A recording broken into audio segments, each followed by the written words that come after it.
Assalamualaikum warahmatullahi wabarakatuh. Perkenalkan nama saya Rizka Indulta Mariadi dengan NPM 2317070. Di sini saya akan menjelaskan tentang tipe data dan variabel konstanta, operator aritmatika dan penugasan, beserta contoh program perhitungan dengan dua variabel input dan satu variabel output menggunakan PHP pada mata kuliah pemrograman web.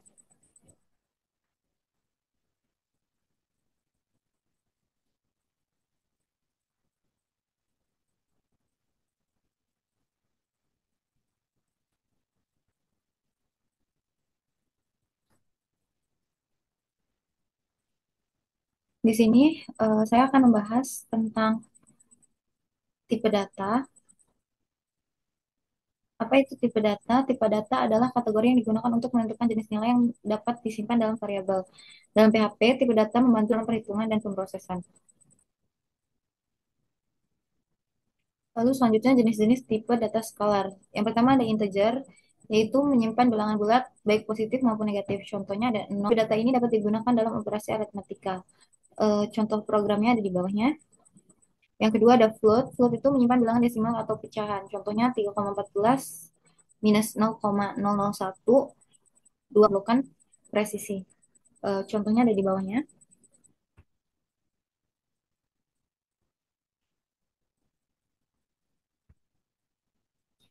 Selanjutnya ada string. String itu untuk menyimpan teks dikelilingi oleh tanda kutip tunggal atau ganda. Jadi, nah contohnya yaitu Word atau PHP. String dapat digabungkan dan diproses menggunakan operator tertentu. Jadi contohnya ada di bawahnya. Selanjutnya ada boolean digunakan dalam pengkondisian untuk kontrol alur program. Contohnya ada di bawahnya. Lalu selanjutnya array dalam satu variabel baik dengan tipe data yang sama maupun berbeda. PHP mendukung array numerik dan asosiatif. Jadi contoh di bawah ini itu contoh array, ada contoh array numerik dan contoh array asosiatif.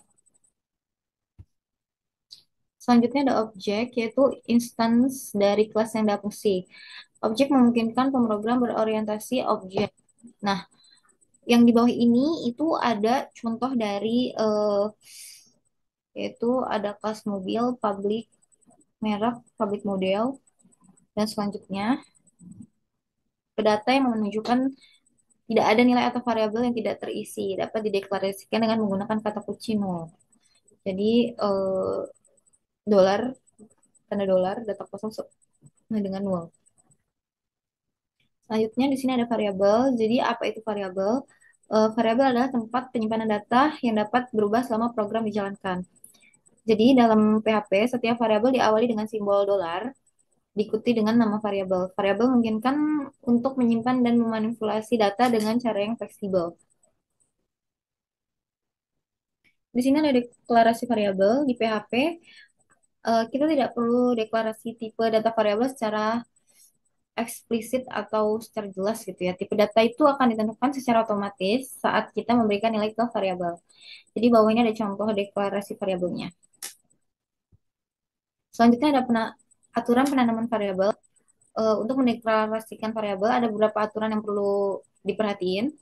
Yang pertama, karakter yang diizinkan, yaitu nama variabel hanya boleh terdiri dari huruf A sampai dengan Z dengan konsonan huruf kecil atau dengan konsonan huruf besar A sampai Z. Yang kedua ada case sensitif.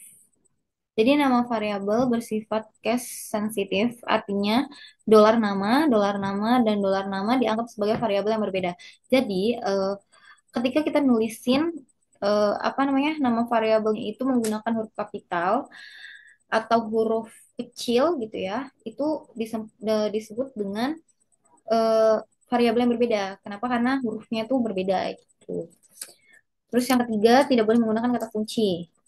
Jadi kita nggak bisa eh, pakai kata kunci yang ada dalam PHP kayak if, else, while sebagai nama variabel. Yang keempat ada keterbacaan. Jadi gunakan nama yang deskriptif dan jelas. Misalnya gunakan dolar jumlah pembelian daripada hanya dolar JP untuk meningkatkan pemahaman kode gitu. Jadi penulisan namanya itu harus jelas.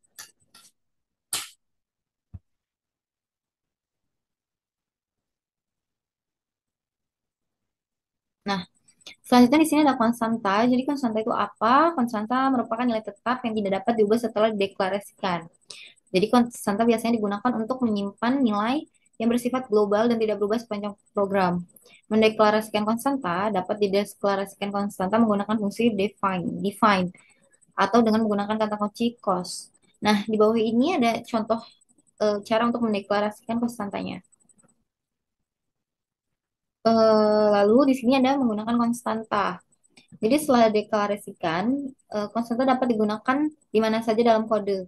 Konstanta tidak perlu diawali dengan simbol dolar. Seperti contoh yang di bawah sini. Jadi di sini ada echo, PI, dan echo nama. Operasi aritmatika. Operasi aritmatika di PHP merupakan simbol atau tanda yang digunakan untuk melakukan operasi matematika pada nilai numerik. PHP mendukung beberapa operator aritmatika yang umum digunakan dalam berbagai perhitungan. Berikut adalah daftar operator aritmatika berdasarkan, jadi operator ini digunakan untuk menjumlahkan dua nilai numerik, mau itu integer ataupun float. Jadi di bawah ini ada contohnya. Jadi A itu sama dengan 5 dan B itu sama dengan 3. Jadi hasilnya itu A plus B. Selanjutnya ada pengurangan, operator digunakan untuk mengurangi dua nilai numerik. Contohnya ada di bawahnya. Lalu yang ketiga ada perkalian. Operator perkalian digunakan untuk mengalihkan dua nilai numerik. Sama contohnya juga di bawahnya.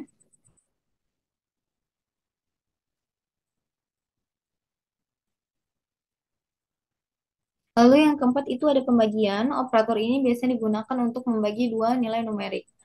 Jadi tuh kalau pada operasi aritmatika pembagian itu hasilnya itu bisa aja bilangan berupa bilangan bulat ataupun bilangan desimal. Tergantung kita ngebaginya tuh eh, apakah bilangan genap ataukah bilangan ganjil. Lalu yang kelima itu ada modulus. Modulus itu sama aja persen ya. Jadi biasanya tuh modulus digunakan untuk melihat sisa hasil dari pembagian dua bilangan bulat. Nah, ini contohnya ada di bawahnya. Selanjutnya ada eksponensial, yaitu digunakan untuk menghitung pangkat dari suatu bilangan di PHP. Jadi eksponensial itu adalah operator pangkat gitu. Nah, di sini tuh ada contoh program dan penjelasannya. Ini yang sudah diimplementasikan ke dalam Visual Studio Code. Jadi, inputan dari penggunaan itu, program meminta pengguna untuk memasukkan dua nilai dengan menggunakan fungsi readline. Nilai tersebut dikonversi menjadi tipe float agar dapat melakukan operasi matematika dengan bilangan desimal. Kayak yang dijelasin tadi, jadi float itu bilangannya desimal. Lalu di sini melakukan penjumlahan variabel hasil menyimpan hasil dari penjumlahan A dan B dan menampilkan hasil itu menggunakan echo untuk menampilkan hasil penjumlahan ke layar. Jadi itu studi kasus pada programnya, kode ditampilkan pada gambar di slide sebelumnya merupakan sebuah contoh sederhana penggunaan PHP dan HTML untuk membuat form input data serta melakukan kalkulasi rata-rata dari beberapa nilai yang diinputkan oleh pengguna. Jadi, studi kasus yang cocok untuk penggunaan tipe program seperti ini biasanya berkaitan dengan aplikasi web sederhana yang membutuhkan interaksi antara pengguna dan sistem untuk melakukan perhitungan atau manipulasi data. Jadi kalkulasi di sini studi kasusnya pakai kalkulasi nilai siswa. Jadi studi kasusnya aplikasinya bisa dipakai sama guru untuk menghitung nilai rata-rata siswa berdasarkan beberapa nilai ujian atau tugas. Jadi guru memasukkan nilai masing-masing ujian lalu sistem otomatis menghitung dan menampilkan rata-rata. Prosesnya, guru menginput nilai ujian dari siswa pada form yang disediakan lalu aplikasi menghitung rata-rata dan menampilkan hasilnya.